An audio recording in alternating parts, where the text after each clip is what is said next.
Good afternoon, welcome, and thank you for joining me today. Over the last 24 hours, I've had a few people reach out to me and ask me about the effects that this virus is going to have on the real estate market and our property values. And I know if one, two, three people have this concern, then there are going to be more out there, including myself. So during my flight in yesterday and early in the morning, my wheels started turning. I wanted to hit the books and at least satisfy my own curiosity. So I figured I'd at least share the information that I found out with you guys. It's a scary thing. We're starting to see on the news people stocking up on supplies, wearing masks in public. CEOs of large companies are issuing statements addressing the precautions they're taking to fight this thing. Major events, places are being canceled. You're seeing a lot of people lose money in the financial markets. It is a horrible thing. There are a lot of people scared. So with that being said, I wanted to first say you're not alone in your concerns, and I hope my outlook or my opinion helps you. Keep in mind, nobody out there has a crystal ball. There's not a soul on earth that can say exactly what's going to happen or that can predict exactly what's going to happen. So any opinion you're hearing, including my own, is just that. It's an opinion. What you're hearing right now is just a collection of all of the opinions that I've read about, and I'm summarizing that, giving it to you folks here. So we can't accurately predict what's going to happen, but we can look at historical data, figure out what's happened in the past, and look for the indicators that are happening now. So right now, I'm sure you folks have seen the Asian markets took a huge hit and our financial markets followed closely behind. We've seen a decline in stock values across the board, right?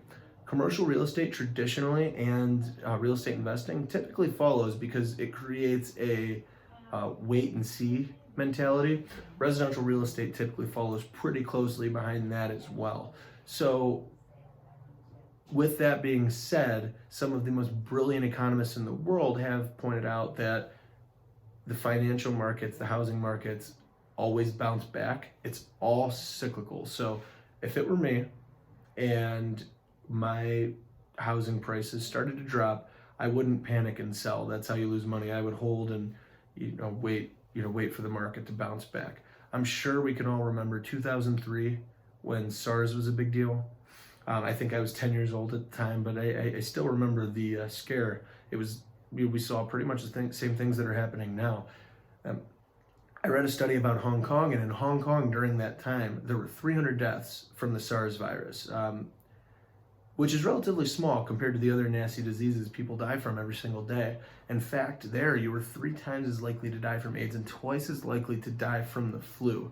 Still, people panicked and people were scared just like they are today. And real estate in Hong Kong actually dropped by an average of 8% during that time, which is about $28 billion or $16 million per person or per case. So economists dug into the issue. They figured out that most experts collectively agree that with all of the other things going on in the economy, the SARS illness was only responsible for about 3% of that drop. And most of it was due to the fact that people were panicking because no one knew how widespread or, no one knew how bad it was. During the Zika outbreak, we saw very similar effects to the financial and world economies. We still bounced back. With that being said, economists do predict we're going to bounce back from this one as well and return to normal.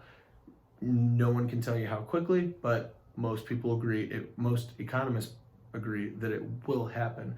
They did point out, however, that this is going to enhance the already rising trends, such as the increasing in work from home jobs or the slowdown of urbanization. So that is something we have to keep in mind.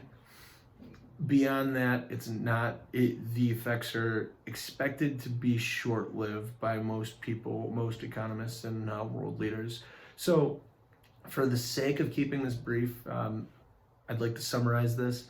Housing prices will more than likely be affected in the short term, but in the past, all markets are cyclical, and most economists believe we will bounce back at some point. So thanks for hanging in there with that. I did make a list of all of the sources that I use to gather this information, the World Health Organization, Schwab, several articles from PubMed, and the Surgeon General. So thank you to them for putting this information into the world, and thank you for being so kind and hanging in with me here for about 5.5 minutes now.